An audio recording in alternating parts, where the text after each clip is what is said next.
for a second there, Ron and Debbie.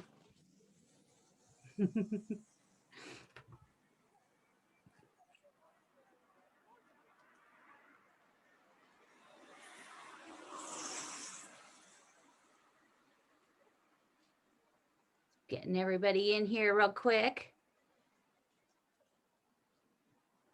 And then if we have you muted when you come in, but if you just kind of keep yourself muted throughout the walk, we're more than happy at the end to take any questions or anything, but just to keep it so it's not too distracting, just keep it on mute. Bonjour, Carol. I think someone asked how to pin again. You click on Krystal's picture, and in the top right hand button, on the top right hand corner, there's a little blue button, and on that it says you could just click on that and then hit pin. So you pin hers onto your screen. If you're on an iPad or an iPhone, you could just double tap the image to stay there. Oh, there's some horses to stay on to keep it on the center of your screen. I always love seeing the horses. They don't let you pet them though. I tried. They frowned upon me petting them.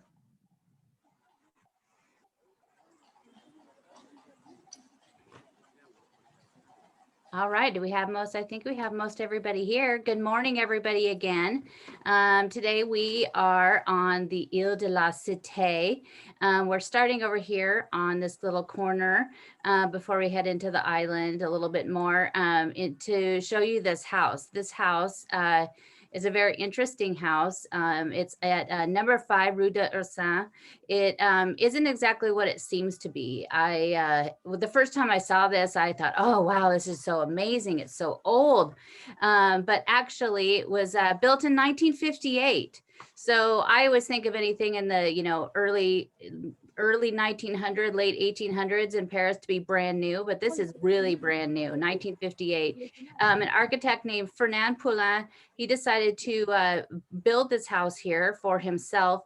He ended up, the tower sort of piece there in the middle is very close to what used to be there. He repurposed a lot of the materials in the former location, but then he added all of these medieval touches. So the doors and the windows. It's a pretty fascinating house. The original tower had a few more windows in it, so he actually took those out. But he lived here for a while until he was convicted and sent to prison because his company falsified a bunch of invoices. But he was later released and ended up being given the Legion of Honor award, which is one of the highest honors that a civilian could get in France. So it all worked out. But I love the little medieval door there. It doesn't even look like a normal sized person could even walk through it. It's very small, but I guess it has some absolutely amazing views out onto the Seine, of course. I stood here one day while a tour guide was telling somebody that this was the oldest house in Paris. And so I had to do everything I could not to interrupt them and say, no, not quite. But it is pretty fascinating. It has I love the medieval, the doors, but then also all of the stained glass that they also have in there too, in some of the windows. Looks like they're all from former churches. I've tried to see if I could find exactly which churches they were from, but it wasn't a very easy task. But he did this a couple times. He actually did a couple different buildings around France in this way that he basically he makes them look much older than they are. I mean, that is a medieval door, so it's it counts. But it's pretty it's a pretty fascinating place to see. It doesn't have to look out onto the Seine. It doesn't have, you would think you'd want to have some big beautiful windows to look out on, but they're all a little bit smaller. But they are, it definitely stops people in their tracks when they walk by and see this. This street itself right here, where we're now down below. This street down below was the original. It was the original level of the street. It was actually called the Porte Port Saint-Landré, and it was actually at one point it was going to just be a port. And so boats would come right up. It would flood all the time because it was basically at the level of the Seine. So it was a little bit lower than most people walking by. That's kind of what, when you see the garage door, that's what I thought tipped me off that this is a much newer house. I mean, they could add those things in later. But this street itself is one of the older streets on the island, of course. There's an adorable little park over here that sometimes is overflowing with lavender in the summertime. It's very pretty and has little fountains with the little lion heads. It's a nice little street to kind of come and sit down and kind of watch everybody. There is one of the office over here. This is if you're coming there to get some stuff done on your naturalization papers. This is one of the places that you would come here on the left. They sometimes have huge lines of people that go up and down the street depending on the day of the week. But otherwise, it's a very quiet street that you rarely see very many people here.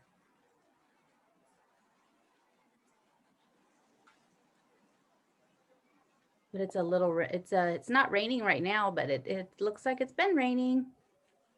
It's sprinkling. Sprinkling. And then this house up here, this building here on the left is quite a little treasure here on the island. It's number 19. It used to be the remains of the Saint Agnan Chapel. It dates back to 1116. At one time, the island was covered with 23 different churches and chapels. And now, of course, all that remains is Sainte-Chapelle and Notre Dame. This one, inside of it does still have some of the remains of the chapel that was there way back when Saint Bernard, not the dog, but Saint Bernard came here to pray, and also Eloise and Abelard, which we will have a little bit further on in our walk, of course, as well. It remained a chapel until 1791. Of course, anytime we get close to we'll get to the Revolution. It was since it was one of the 23 originals chapels, but it sadly inside of it, though, part of the chapel still remains. There's 8 capitals on columns that are basically pretty much the oldest ones in all of Paris that you would find, but you can't really go inside here. I love the tile work. The tile has a ND on them for Notre Dame all the way across. It is a beloved statue of Notre Dame. Used to actually be here that we'll also see a little bit later. But the tiles are really pretty. And then there's the Virgin Child up above on the door. The door awning is gorgeous too. You can't go in there. This is now the Catholic seminary. They actually have this building and still use it. And I'm sure maybe they use the chapel. But yeah, you can't go inside here, sadly, but I did find a picture of the inside of what remains of the chapel. It is very, very tiny. But it is a much different looking building than most of the buildings you'd find on this street too. Someone asked why there's so many churches on the island. Well, that's used to be pretty much what it used to just be, was a lot of churches, because it was the churches and it was basically where Paris was founded. And so the whole area was either, you had the palace, and then you had all of these chapels. The area in front of Notre Dame, which we'll show you too, used to be covered with quite a few different churches that used to be there. So, but basically it was and this was basically all of Paris at one point, was just this little tiny part of the island, and not even the whole island that we know today. So it's gotten they've definitely added on to it. Like we said, the street we were on was basically water level. This little location right here, this is a really cute, fun little restaurant. Actually, if you should go, put this on your little list when you go. This is one, I love the story of this building. It's Rue de Colombe, which is a Dove Street, basically. Number 4 in 1228, there was just a one-story house here. And it was one of the people that was one of the men that was actually working on Notre Dame. And he had purchased and had this house here. And you could see the dove on the door. Well, one day the house collapsed. They think maybe in one of the many floods, because they were, again, so close to the Seine. It collapsed. And the gentleman that lived there, the builder, had 2 doves. And one day when the house collapsed, the male dove was able to get out, but the female dove was trapped inside. And so the male dove was still able to get to her. So he would fly out and he'd bring back water and food, and feed it to her. Well, this went on for days and days. And then the neighbors started to notice this and see that this is what what was happening. And so they went over and started to pull things away to get to the dove. And they ended up saving the female dove too, but it's marked. You can see it over the doorway there. It's this very sweet little love story of these 2 doves that he just kept bringing her food to keep her alive. But of course now, that it's been rebuilt quite a few times. This used to also be a site of a very famous cabaret in Paris. But it's a cute little restaurant. I went there one time. There was only a couple other people in there with me, but it's a really cute little place away from, just about a block away from where you have so many very touristy places. This place is really adorable. It's really cute inside too. And you get to go look back at Hotel de Ville.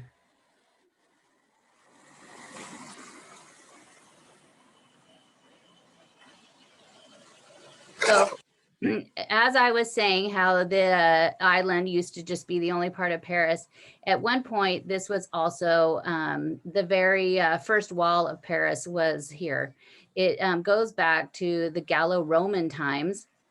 And if we look down on the road, if we could see it, I don't know, the water might cover it up a little, but there's a very, right behind you.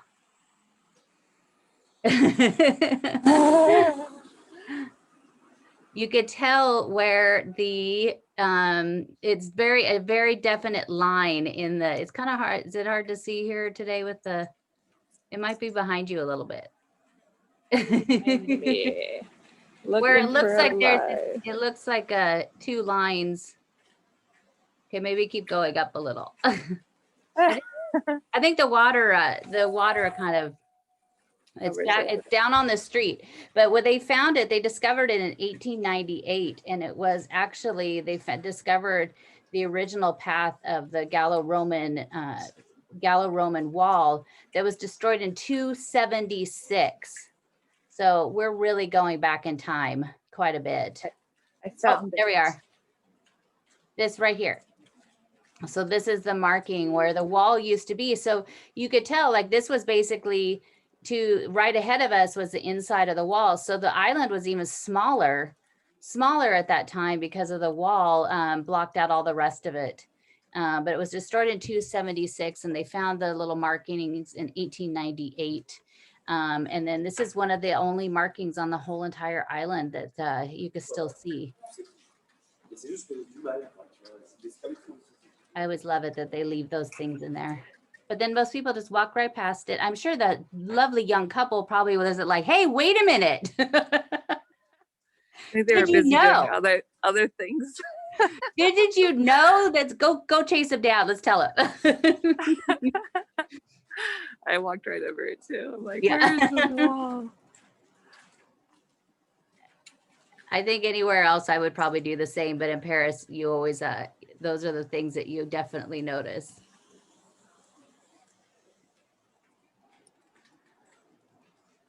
There's people out.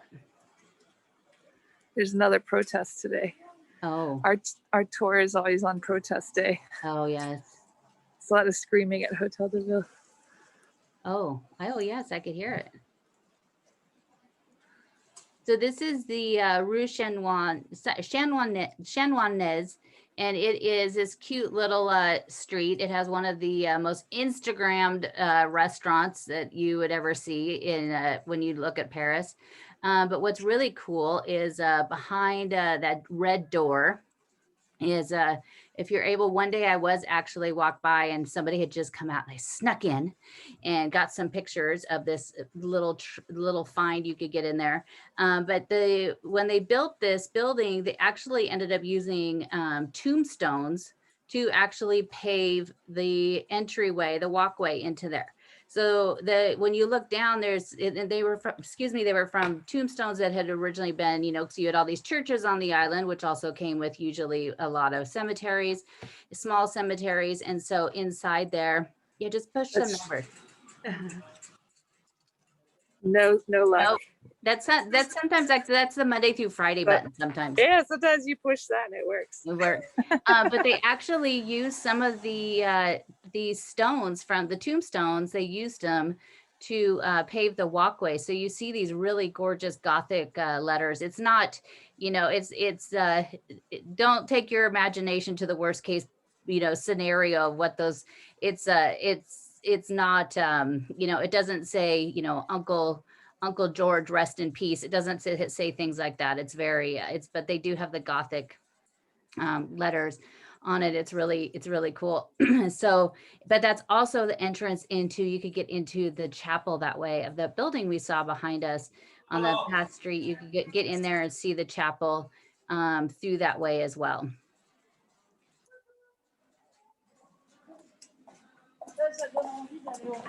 And then of course we have scaffolding in front of it. But this is one of those restaurants that you always see, especially in the springtime. They always go all out for Christmas. I don't think they did this year. But the Au Vieux Paris d'École is this very famous little restaurant that's in Paris. Those vines are wisteria. And so in the spring and summer, the whole place is covered in purple wisteria. It's absolutely beautiful. They do also put, they have little cafe tables and chairs that are purple that match it perfectly. But the family, it's one of the older restaurants. It was built in 1512. And it was once this whole area was once the canon of the Catholic Church. So it was a wine merchant at one point and a restaurant. It's still a restaurant to this day. It's very famous in the springtime. I'm sure all of you have seen pictures on Instagram. I did see this really interesting show. It was all in French about Notre Dame. And the family that owns this restaurant actually lives above it. And they were showing videos and talking to them, basically looking out their window because they could see the top of Notre Dame from here. It was really interesting. I've never eaten there because I didn't want to sit outside and be in everybody's photos. But I have actually read that it's actually supposed to be a very good restaurant. So don't let the don't let the touristy thing get you. I ate there. It was pretty good. Yeah. Well, that's good. Yeah, it's not bad. The guy takes you down in the wine cave and lets you pick your own bottle. Oh, how it's really cool. fun. Yeah, you get to go in the basement. Nice. Oh, Carol says there's a studio you could rent. I'm sure you can because I think they have the whole building. So right here where where we're going to this other building, a very horrific occasion happened in Paris. If you've seen, the story of Sweeney Todd. Well, this was before Sweeney Todd. Right next to it, in around 1430, there was a barber. And then next door, there was a baker, a patisserie, and a deli. And the barber would, because this is where there was a seminary. And so you had all these students that were going there. They'd come there to get their hair cut. Well, we'll just say, since it's early in the morning, that some of those people never left. So they got their hair cut and then they had a lot of other things cut up, basically all of them. And the baker had a trap door and he would send them to the patisserie. Well, the patisserie would he would end up making pâtés, and he made pies and sausages, and all from what the barber had taken care of, and they would sell it to people, and including the king thought these were just absolutely fantastic. It's just absolutely just disgusting. Oh, he's too quick. He was on to us. He's too fast. they basically would kill these students and serve them as pies. And so one day a German student came into into the barber shop, and he had his hair cut. Well, he of course didn't come out. He just stayed there. Well, his dog was left outside, his dog, and the German student, his name was Alaric, and his dog sat outside and just barked and barked and barked and whined and did this for days. And his friends ended up coming and looking for him and found the dog. And this is how they alerted the police. Well, the police ended up arresting them, and they confessed to what they had done. They were burned alive in cages, hung at the Place de Grave, which is now the Place de Ville, just over the way. But this is also, what inspired Sweeney Todd, this dastardly, horrific deal. But right next door, there is right past this is this right here is the garage for police motorcycles, and it's kind of their maintenance shop. Well, if you sweet talk them, you might be able to get back down inside. There's actually still a stone that's left there that's from where apparently these horrible acts actually occurred. So you could go in there. They're not usually, especially nowadays, since everything that happened with the attacks a few years ago, they're not too open about letting you in. But if you smile and maybe, flirt with them a little bit, you might be able to get back in there.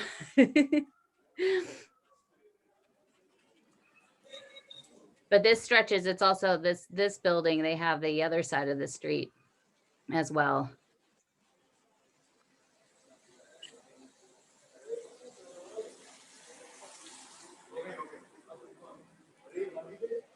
Oh, you have some flowers.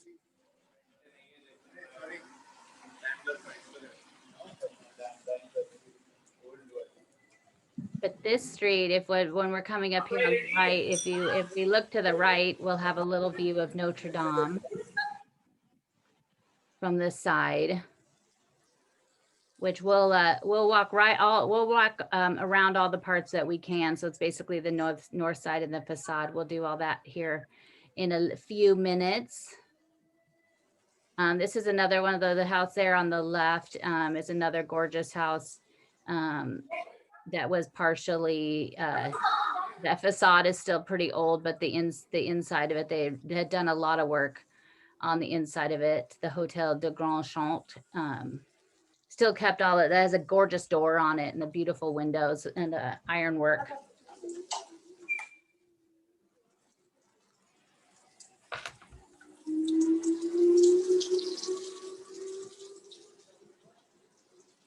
This red brick place up here, again, a rather new place here. It was built in 1853 with a bunch of medieval details on it. It was the home for actually the firemen for quite a long time until 1868. It's now the school for lawyers here on the island.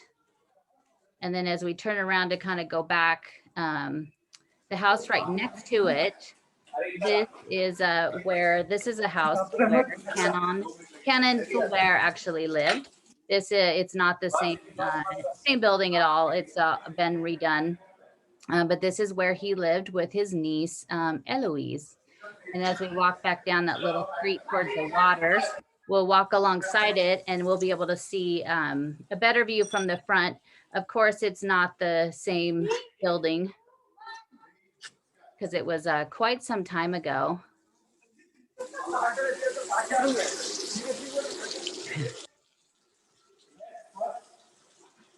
But then this is this little side street right here goes alongside our fake medieval house here towards the end. And you can see when we get past this, when we get closer to the river, you could see where they boarded up. There was a different entrance and it looks like at some point they boarded that up. But on the right is where the house of Fulbert was, which is where Eloise lived.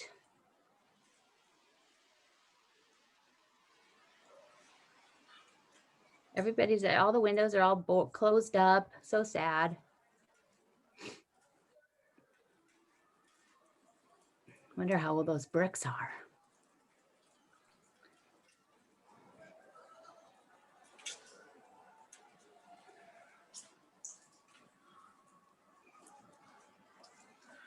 But that's, you can see there where they, it's not a very good job. It looks like they just stuck some sheetrock or something in there. Oh, look, the windows are on. Let's go, let's knock on the door, see if they let us in. The windows are on, the lights are on. It does have, don't you think it has pretty small windows for what it is, for the house and how it looks out onto the water? You would think that maybe they'd have some bigger windows in there. I like some light. Very medieval.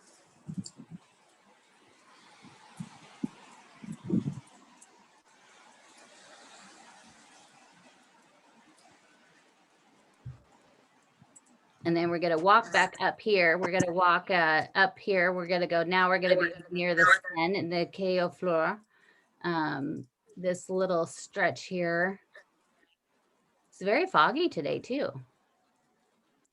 It's raining. It's earlier in the week. It was like, it's had a little snowflake, but no such luck. So this house right here that we are right next to, so this is also the house of Eloise's uncle, actually stretched all the way out here to this side of the street. Again, nothing remains of that, but it is marked on here. So you see over the doors, on the two doors, there is on the right, there is that's Eloise in the middle of that medallion, and Abelard is on the other side. And then in the middle, it has a plaque basically noting that this is where their house was at one point. And if you don't know the story of Eloise and Abelard, it's one of my favorites. They were basically the first before Romeo and Juliet came along. There was Eloise and Abelard. Pierre Abelard, there he is right there. He was born in 1079. He was a French philosopher and a teacher at the Cathedral School of Notre Dame, but before there was ever the church there. And he was in Paris and he needed a place to stay. And somebody suggested to him to talk to Canon Fulbert. And Fulbert had, plenty of room in his house. And so he rented him a room. Well, also at the time, his niece Eloise was living there. She was 20 years younger than Abelard, which is how most of these stories go. She was much younger and they began to have an affair. And Uncle Fulbert found out and he was livid. He was not very happy about it. He forced them to be apart, but they still stayed together. They would send letters to each other and she became pregnant. And so Abelard sent her off to Brittany to live with his family. And she had the baby there. His name was Astrolabe. So, I mean, that sounds like a name, somebody would use now. Astrolabe is a child's name. She ended up having a child. To help thinking that they would help, quell the, her uncle, his upset. He was so upset. So they thought they'd get married. Heloise did not want to get married. She ended up agreeing and they got married. And then Abelard told her that she should go off to this convent and live there. So she left the baby with his family as she went off to Argenteuil, to a convent. Well, Uncle Fulbert still wasn't so happy. And so Abelard was still in Paris. He was still there as a teacher. He was not living in the house anymore. And one night, in the middle of the night, Fulbert and some friends snuck into Abelard's place where he was and castrated him. Well, this still did not keep the two apart. They still sent letters every single day. They were published. The letters were all published. You could get them now.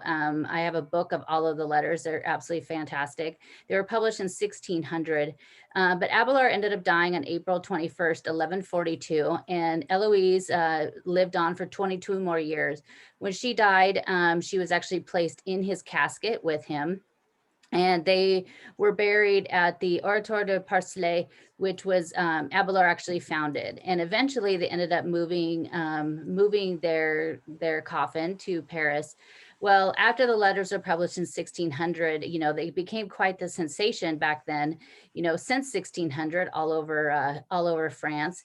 And Josephine, Napoleon's Josephine, was a big fan and very interested in all of the letters and just fell in love with their story and ended up suggesting that they move them to Père Lachaise.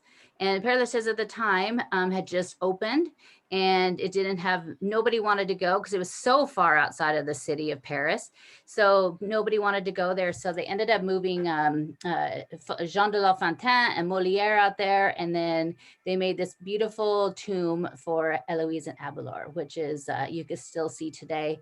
It is pretty fantastic. It's kind of a little Gothic, a Gothic chapel looking, with the two of them laying down inside. One of my favorites people, Alexandre, he ended up saving all the monuments in France. Well, he was one of the ones who actually designed it, and they used stones actually from the school where Abelard actually had been buried as well. Shay asked if we talked about her on the podcast yet. We haven't yet, but she's on the list. We're doing it. Yeah, we've got a long list. I think I add like 5 people to the list every single week. But yeah, it's a pretty, there is a pretty fascinating story, but long before Romeo and Juliet. The sun is getting rather high. La Vie Creative is the name of the podcast. Available on iTunes, Spotify, or just Google it, La Vie Creative. And Mondays we do Paris History of Hemingway, where we talk about the different women in French history. And then Wednesday, Krystal talks to people. We always laugh that I talk about the dead people. She talks to live people. She talks to people that were inspired by Paris, that are all creative people. It's a really great. The Wednesday shows are great and really inspiring if you need a little extra kick. Yes, correct. La Vie Creative. The water is getting very high.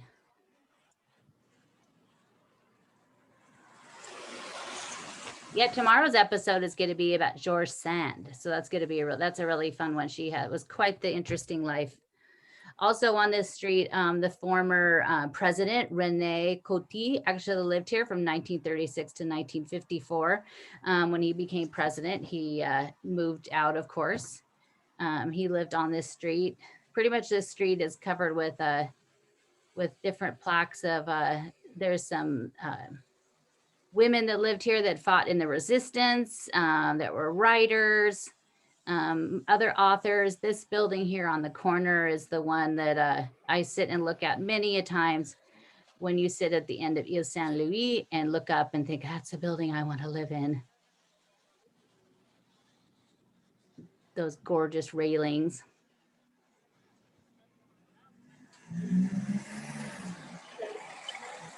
And now we're going to come up and go around the corner to see how Our Lady is doing.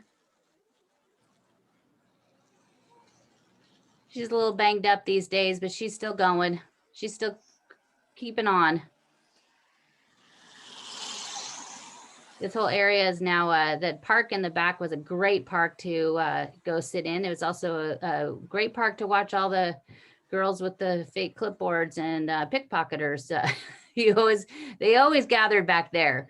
So you usually would sit in a chair for a little bit, and then eventually you'd want to leave because they got a little bit annoying. But it's a great that's a really pretty park. They used it, of course, in Midnight in Paris, when Gil was sitting there talking to the former First Lady. I just feel bad besides everything with COVID, but all these businesses after the fire definitely took a hit, because at one point you couldn't even go down the street at all. It looks like they moved actually the fence in. It used to go in the middle of the street. So it looks like they actually moved it in so more cars could get up and down.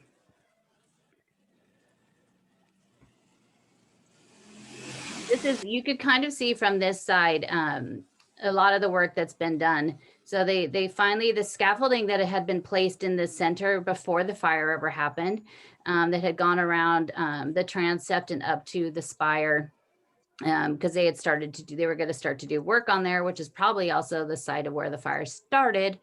It has all finally been removed. It was basically molded together in the heat. And then they actually it was very careful. They had to basically put these huge beams in, and so they could actually propel themselves into it. the workers to actually take the pieces apart, because if one piece fell and it fell into the church, it could have done a lot of damage. So the back part of it, you also see behind the tree where it looks just like the white rectangles there. Those are all glass windows, stained glass windows. And they did a study on all of the windows in the church and ended up taking the ones out here at the top because because they were slightly damaged. They definitely had some lead in them. We'll wait till we get past this music a little bit. They You did do want me a to? really great thing where they show all of these really fantastic pictures of some of the work they're doing on the restoration. And when we get past this, I'll tell you more about that. This picture here is what they have in the tents that are out front. They're cataloging every single piece that they recover from inside and where it fell. So when they're putting everything back together, because the church is so old, they could catalog every single thing.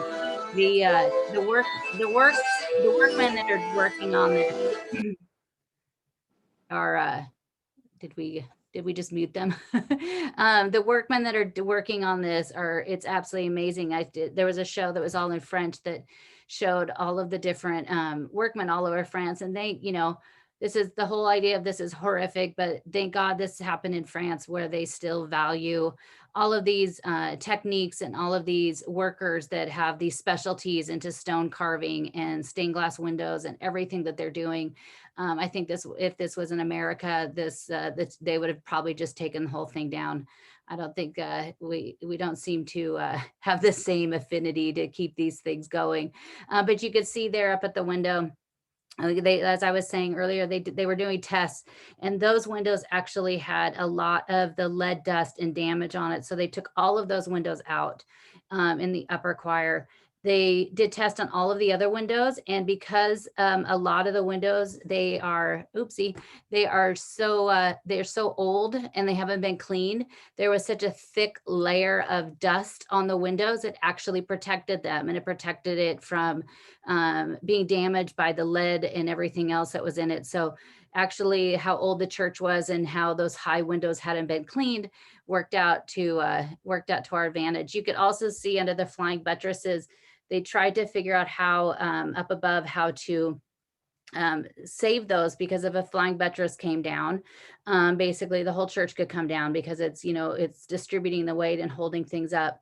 So they ended up actually creating these amazing wood braces that each one of them was designed for each buttress specifically. And we might be able to see one a little bit better down the way.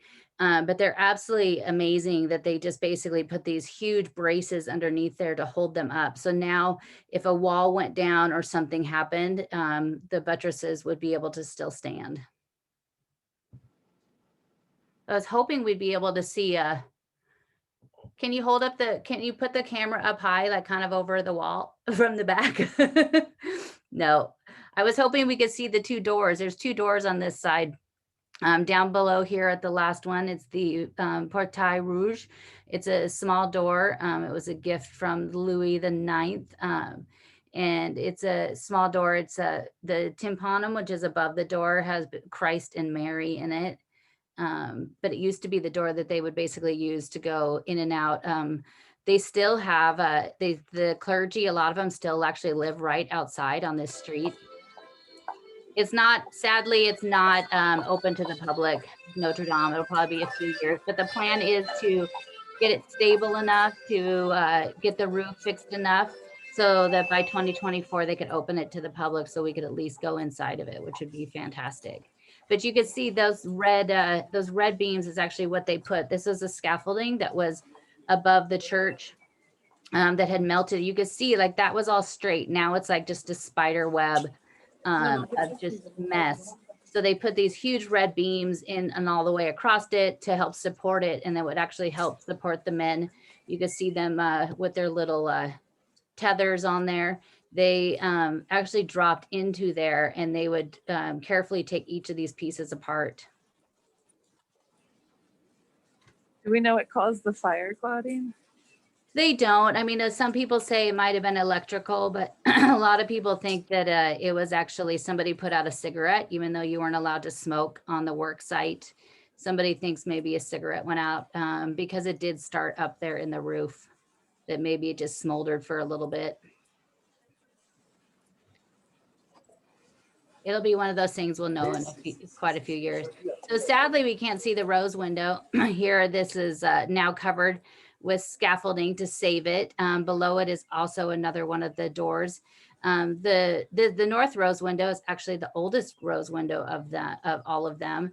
It dates back to 1250, and it's 45 feet in diameter, and it was has Mary seated on the throne in the center. By Viollet-le-Duc, when he did all of his restorations of it in the 19th century, he they took everything out and to reinforce everything. And he actually twisted the window at a 15-degree angle. It used to basically, when you looked at it, it was more like the petals that were coming out from the center in the middle were very straight across. He switched it so that it twisted a tiny little bit. I wish we could see the doors. I was hoping we could see the doors, but sadly we can't. But all of the work that they're doing on here, they have amazing people working on it. Philippe, who is the main architect for the monuments of France, is doing all of his work on it. He was there. He was not there the day it started to catch on fire. He was down in Brittany and got on the first train he could. I can't even imagine how he had to feel as the cathedral was burning, trying to get back to Paris. There you could kind of see one of the braces under the buttresses there. But yeah, again, all of the windows below were completely fine and intact. So they didn't need to remove those, but they did take all of the ones that surround the entire choir and upper level. They did take all of those out. And they're all getting inspected and checked, and then they will all eventually be replaced. So as horrible as the fire was, we're extremely lucky that it was not worse. It could have been much, much, much worse. We wouldn't even, we could even not be able to see this much of the cathedral. It could have been completely gone. But thank goodness, the Pompiers du Paris ended up getting in there and saving it. And they're doing everything they can to restore her to her former glory. She's been there for over 850 years, I think. She's still holding on. Still quite a few people out. This is to the right is the Hotel Dieu, which we'll talk about in a minute. But hopefully we could see a little bit of the facade of Notre Dame. And we're going to go out front to the Parvis, which they actually opened up a little bit more. Kind of the tents there to the right, one with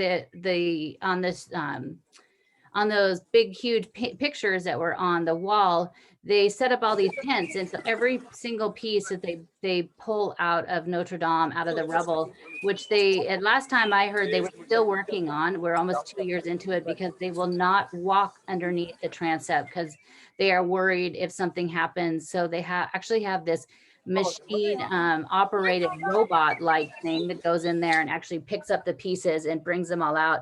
They're saving every single charred beam that came out of the roof, which was called the forest, because it basically took a forest to build it.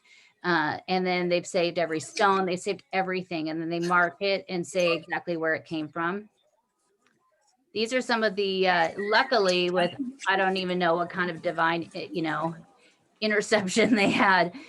Just within a few days, about 5 days before the fire, they had actually removed all of these statues that were on the roof that went up the sides of the transept to the spire. They ended up taking all of these off. Thank God that they did that, because they are all still intact. These statues are all actually hollow, but they're completely covered in copper. They're actually restoring them to what they used to look like originally, and they're actually completely black, which is a little strange. This right here is the rooster, the coq that you see at the very top of the spire. This is one of my very favorite things in all of Paris. Inside of this rooster that stood high, high, high above the city of Paris, very top of the spire, uh, included a relic of Saint Denis, Saint Geneviève, and a piece of the true cross.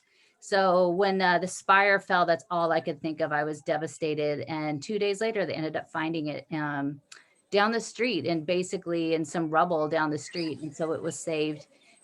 Those are actually on display. You could go to Paris now. Well, when we could go to Paris, you could see them in Paris at the Monument Museum that's just opposite the Eiffel Tower in the Trocadero. But they actually already have some of the statues that were up there actually already cleaned up, but they are basically like jet black, which is strange because we're so used to seeing them in that gorgeous green patina for so long. And the gorgeous facade. The parvet in front of it is open, so we'll go out there and we'll show you some more. If we stand back a little bit, I think we could see it a little bit more. To the right here is actually the Hotel Dieu, which we'll show you when we could get a little bit better. It's one of the oldest hospitals in all of Paris, and it clearly has been restored. It's not the original version, but there is if you sneak in this blue door, it's getting a little harder to do it. But if you sneak in that blue door and you're very quiet and you look like you're supposed to be there, you could actually go inside of there. It's actually kind of creepy because they probably only use 20% of it. So it's very, you feel a little bit like what is it? One Flew Over the Cuckoo's Nest or one of those. It feels a little bit like a little scary movie because you're just going up over these staircases and nobody is there. It is a little eerie, but you can go up there and you could go up to the top and you could get an amazing side view of Notre Dame. It's really neat, but I've done it quite a few times. They're getting one time in January when I went in there, they actually came after me and told me I had to leave because I was walking the halls taking photos. But the photos have the hallways have these huge plaques and of pictures of the time. So it's almost like they want you to go do that. So luckily, I think not even a year ago, they opened up. This used to completely be all closed after the fire. And they actually opened up this part of it. So now we could actually see the facade of this gorgeous church and all of its geometric greatness. It's divided into 3 levels. So you have the towers, of course, at the top. You have the middle level, which is the rose window. And then you have the lower level, which includes the doors and the row of kings. And if you look at it, the north tower is just a teeny bit bigger than the south tower. And how you could figure that out is if you actually look at the kings. We're a little farther back from here, but if you look at the kings on the left, there's 9 kings that basically go to the north tower, and there's 8 on the other side. So there's just a slight difference. You could kind of see it up above. You could kind of see the windows in the very top of the tower are a little bit wider than the ones on the south. But the west rose window, it is in the very front of it, you have the Virgin with 2 angels. And this was actually the very first rose window, and it's the smallest of the 3 in the church. It was created in 1225. Sadly, none of the original window actually remains. But one of the beauties of the Gothic architecture is that because you actually, the facade is basically completely supporting, the facade of the church. So they ended up having, they put in all of the stone around all of the petals and everything, and that actually helps distribute the weight. So it was one of the Gothic architecture masterpieces that they were able to do that. These are the doors, and so we can't see all of the doors. This is the door, the one that we just saw on can we go back to the one on the first one for a sec? Is that the one? Yeah. So this is the the door of the Virgin Mary, and you could see her there at the top. She's up there at the top and she's on her throne. There is a angel giving her a crown here. We're getting really close. I love that they actually put these up here. This is really cool.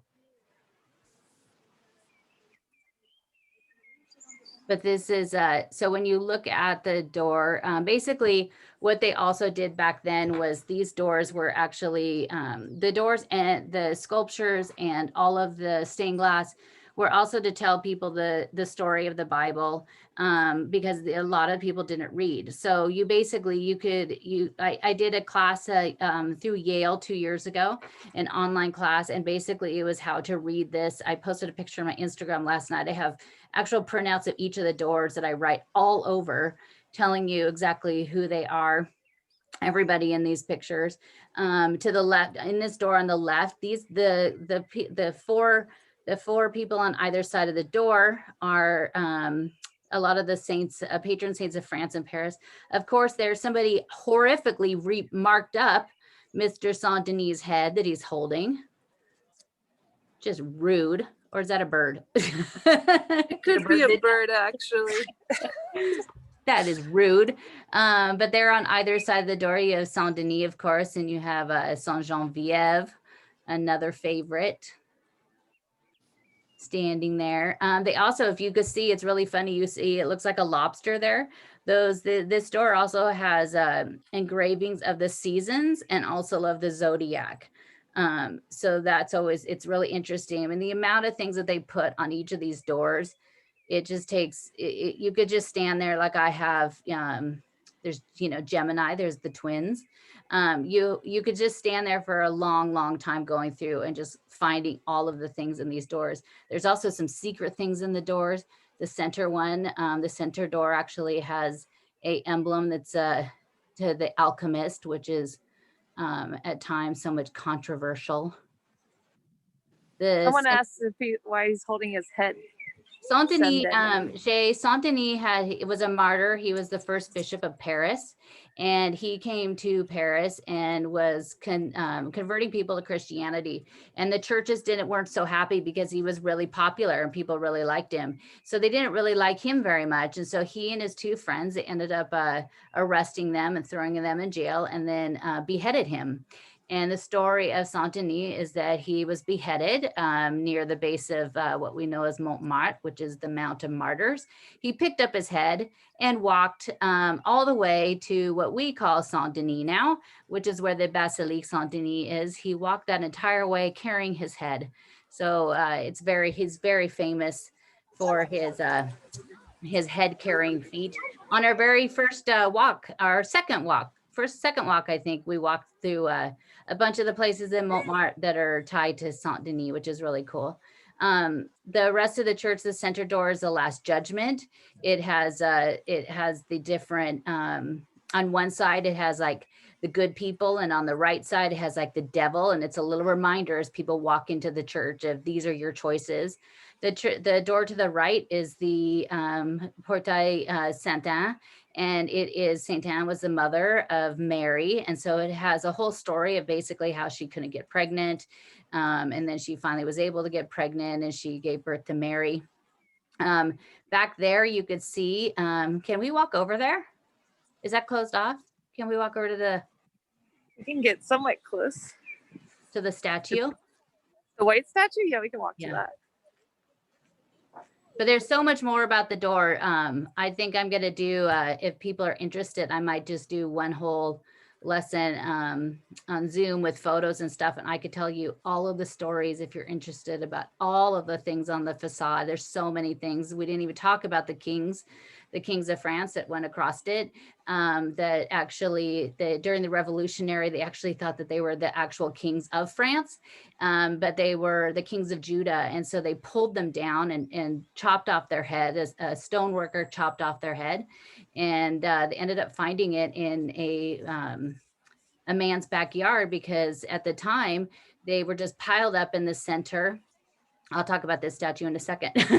They were piled up in the center for 3 years in front of the church, and the neighbors complained because it was all starting to smell and it was dirty. So they sold it to contractors, and a contractor bought a lot of the stone, and he went to go build this man's house. And when he got there, the man was a very devout Catholic, and when he saw the stones, he knew exactly what they were. They were a bunch of heads and some torsos and some other parts of the church that had been taken down. He ended up burying them, because that's what you were supposed to do. He buried them, and they found them later behind a wall. And when they found them, they ended up talking to the church. They figured out who they belonged to, but they were purchased outright because the church, they sold it to this man. And now you could find those heads in the Hotel Cluny. So this statue right here, if any of you have been in Notre Dame, you all know this statue. She actually is is Our Lady. This statue was actually in that tiny little chapel that we first showed you right when we started. That's actually where they had this. It dates back to the 14th century. She had been in that church, and they later in the 1800s, after Violet the Duke's renovations, they ended up giving it to the church. She actually stood just outside, just right below the transept, just to the right of the altar in the church. And basically everything fell right down on her feet. She is completely fine. There's a small crack in her tiara, but she completely survived. And now they put her outside so everybody could come visit her. I'm worried about her in the elements, but it's good that everybody could see her. She was actually in Saint-Germain-l'Auxerrois for quite a while before they moved her here. And there's Charlemagne there on his horse to the right. You have Charlemagne, the Holy Roman Emperor, there standing above everybody. You could kind of see down where they've also enclosed the other rose window there, the south rose window with more scaffolding. So slowly but surely, the night of the fire, the top of the tower is where the towers are, where the bells are. And the biggest concern the night of the fire was the fire was actually starting to get close to those towers, and the entire middle structure of that holding up the bells is wood. So they were terrified that, if those bells came down, some of them, weighed tons and tons, they would actually fall and take down the whole church. So the amazing firemen that were there ended up being able to put it out and save everything. Those bells have rung a couple times. They rang at the funeral of Jacques Chirac last September before last. But they ended up saving all of those, thank goodness. That's the prefecture there. Hotel Dieu that we showed you there to the right, it was first built in 651 by the Bishop of Paris, Saint Landry. The Bishop Sully is the one who actually built Notre Dame. He was the one at the time that, the bishops and the churches had a lot of money. They basically owned almost the entire area on the left bank around them. There was a lot of money at the time. The church was very, very wealthy. They had this church built.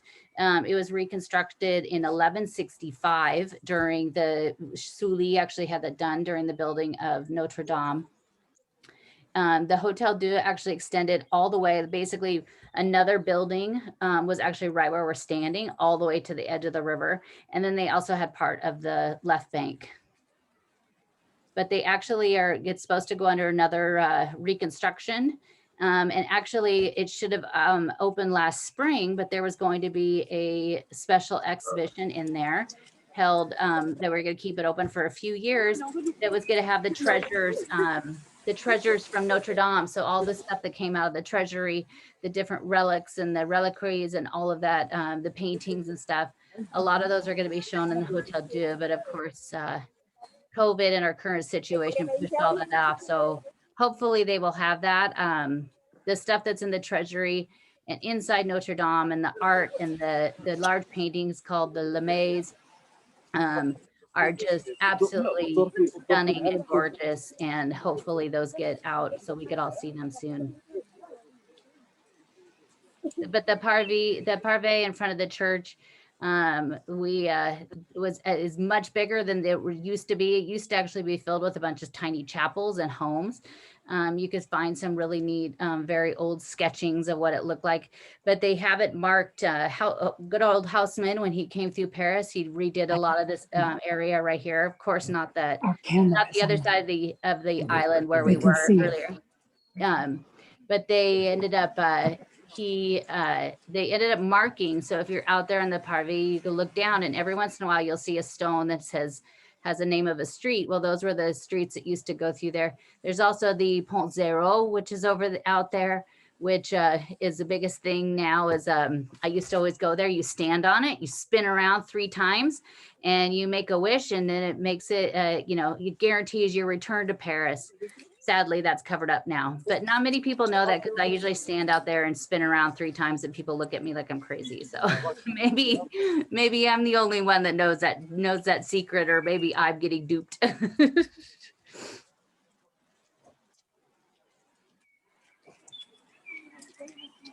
And then we're going to just head over here. We'll pop over here real quick to the left bank, and we'll show everybody one of their favorite places. This is the Pont, Petit Pont. It's about the 12th version of what this bridge was. It's always been called the Petit Pont, because the bigger bridge down the street was the Grand Pont, which is now the Pont au Change. This little bridge used to be the only bridge that linked the island over to the left bank. Yeah, that water's getting very high.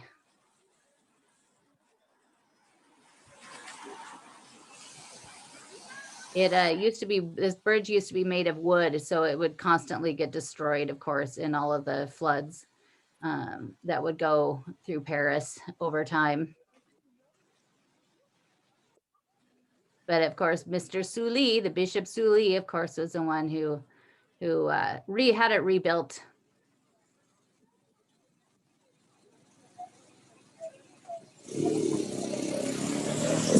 Don't get run over. Try not to. Are you on the little island? Yeah.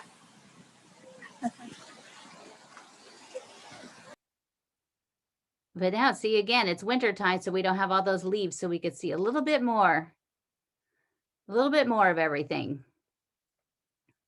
We're going to walk over here to, I'm sure most of you that have been to Paris, I'll probably know what we're about to see. We're going to go down this little street, the Rue de la Boucherie. It's one of the oldest streets actually on the left bank. And it leads, of course, to a famous bookstore. This was once this whole area right here used to be covered by the hospital, part of the hospital, the Hôtel Dieu. There's a bunch of little restaurants down here. I would tell you to avoid them like the plague. I stopped here one time on one of my first trips because I was absolutely starving to death. It was the middle of the afternoon, and I ordered some food, and I ordered a glass of champagne, and it literally came with a sparkler in it, burning and shooting off things that I just about died. So it's very touristy.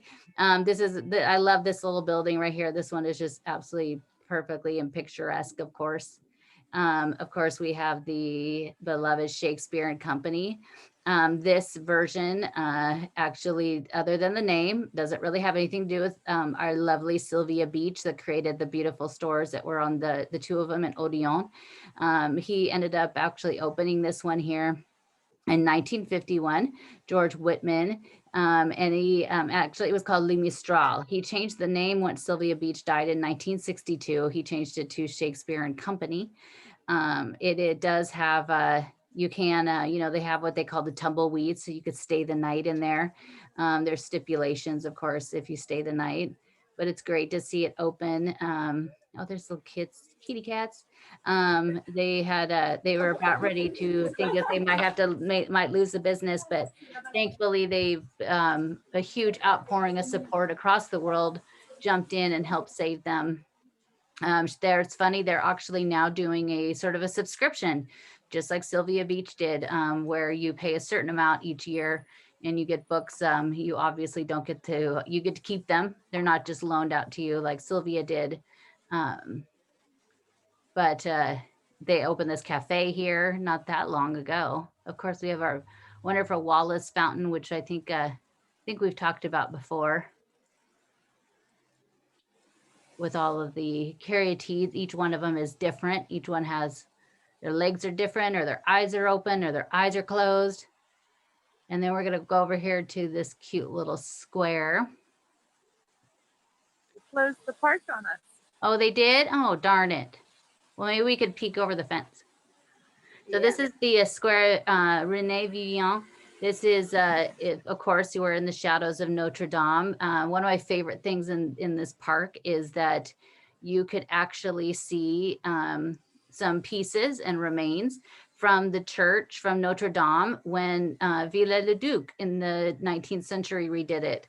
So you could they're kind of hidden by these ugly green plastic, but there's a big, huge, a very big curved piece. There's a whole bunch of pieces in here that actually were from Notre Dame before. So it'll be interesting. And I can't wait to see where they're going to put some of the pieces that they saved that came off the building this time. In the center of it, there is a fountain, a sculpture that was just actually added in the 1995 by Georges Jean-Claude.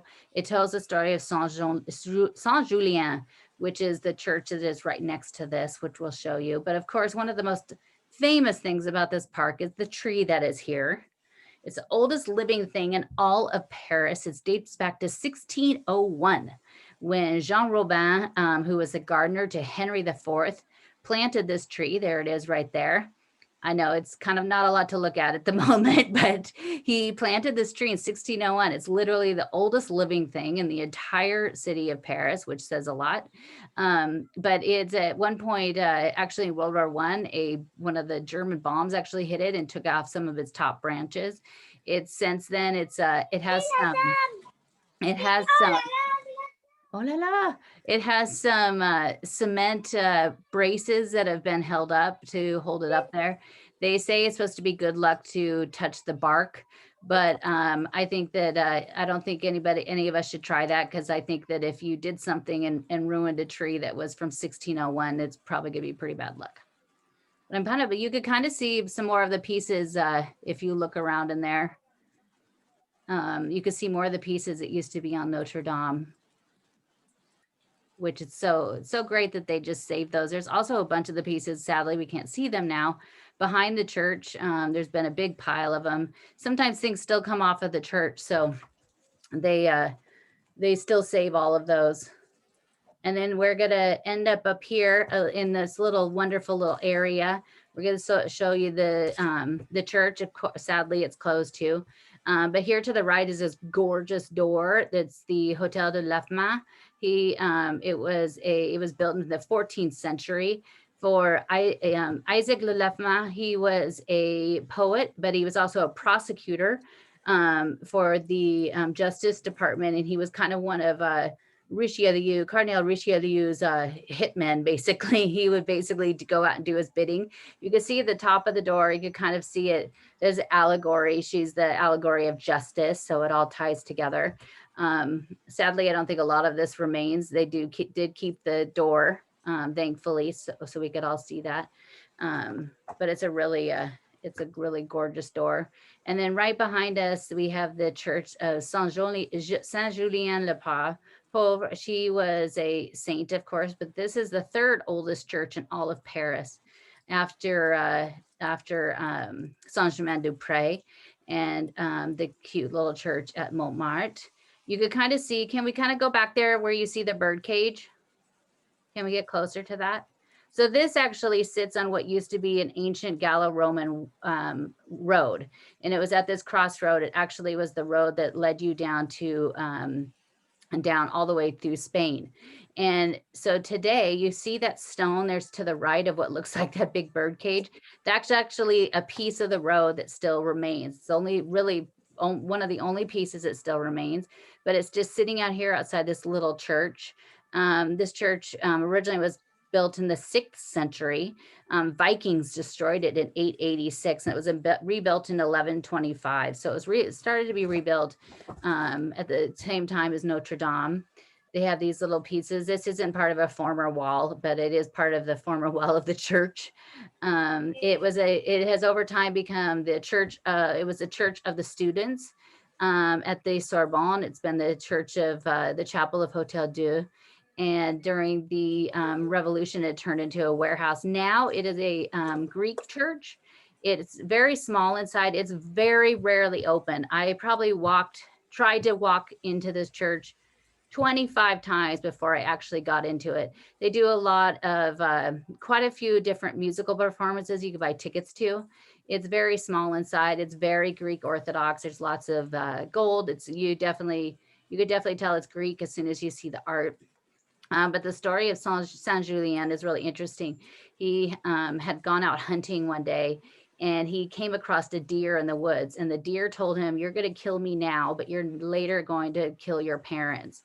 So he was traumatized, of course, by being told this. And so he said that, he wasn't going to go out hunting anymore. Well, one day he was out in the woods, and his parents had come to visit. He was gone out hiking and walking in the woods. And he came back and thought that his parents came to visit and they were tired. So they crawled into his bed. Well, he came home and he thought it was his wife in bed with another man, and he ended up killing them. So he was, of course, completely distraught. And of course, what the deer told him came true.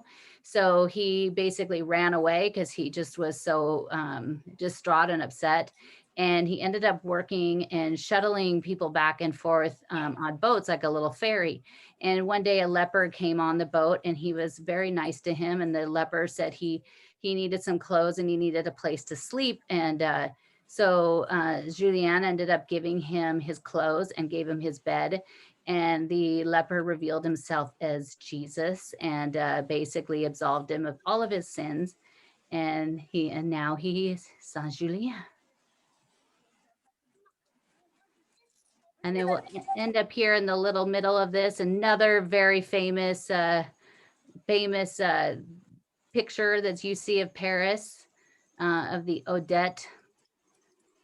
I have not been in there yet, but I hear that if you go sit up above there, there's an amazing view of Notre Dame from up there. Odette makes, I think they only make one thing, and I think it's those little cream puffs, those delicious cream puffs filled with pastry cream.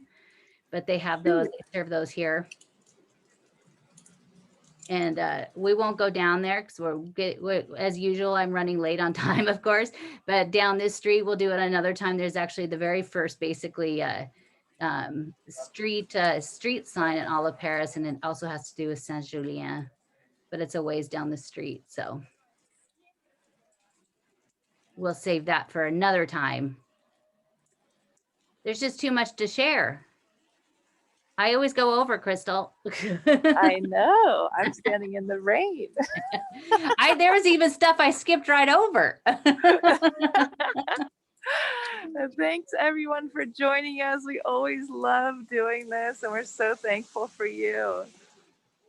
Yes, thank you so much. We appreciate it. We're happy to bring you a little glimpse of Paris, especially when you can't go there right now, but also to fill you with all of this history of everything. And make sure to, you can follow me on Instagram if you don't, Claudine Bleu Blanc Rouge, where every day I share a little bit of Paris history for you. And then, of course, La Vie Creative podcast. And then also there's our La Vie Creative Facebook page. So that's where we always post any of the upcoming tours, which we do every weekend. So we'll definitely see you next Sunday as well. Yes, and next weekend we're doing the Eiffel Tower. So tell your friends and family. The more, the merrier. Yes, we're going to show you around some of the area of Trocadero and over to the Eiffel Tower. So that's always a definite wonderful sight to see. And we'll tell you, of course, I'll have some of the history of the Eiffel Tower and some of the fun stuff that's all around there, which, we'll try to keep it to under an hour. Thank you guys. I'll show my wet face real quick. Oh, I can't even use my fingers anymore. Hello. Thanks for coming. Thank you so much. And thanks for weathering the sprinkles. Thank you, Shay and Debbie and Rocky and Cheryl. Those are the ones I could see right up there. And I saw Mikey in the background. There he is. Thank you, everybody. And then I'll post on the Facebook event, I'll post just kind of a few notes of the places we walk past. So in case you want to make sure to add those to your list when you're in Paris next time. And then also a link to the video, which we'll post a little bit later on today. So if you want to watch it again, you could check it out. So thank you, everybody. A bientôt. Bientôt.